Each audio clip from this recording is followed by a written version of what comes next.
Welcome guys, short review about different wax available in the Philippines. Okay, ito hydrogloss. Usually nakita to sa Facebook, para parang page nila.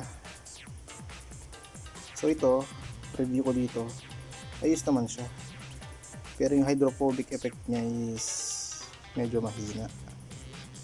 Ikintab siya pero mabilis mawala. Detailing Beast Carnauba Wax, yung kulay yellow. Ito maayos din, easy to apply, madali lang tanggalin yung haze nya. Tapos makintab din naman siya.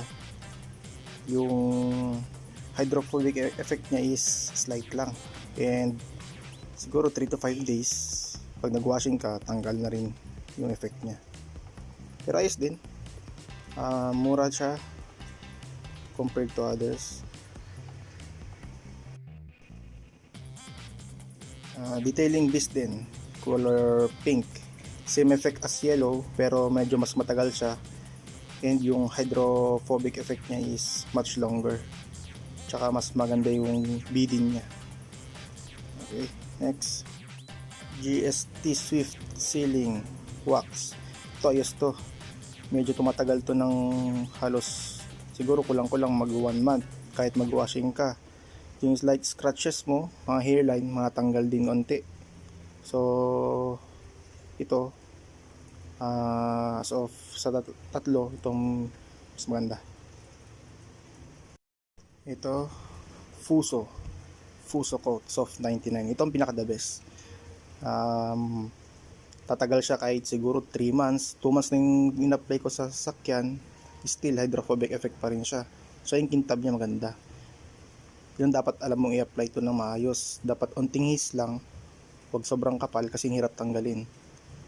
So sa lahat na ito, itong pinaka the best na na-testing ko. Yun lang, medyo alam na natin to, Japan, pricey, pero the best to. This one, Reverse Magic Milk.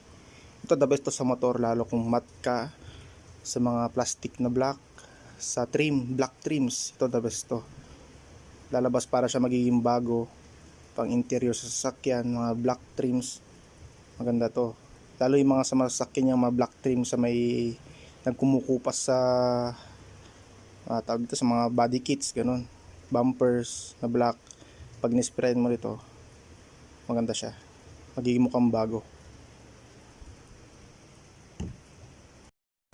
So guys, thanks for watching itong reviews ko about sa mga wax na listed above. Thank you.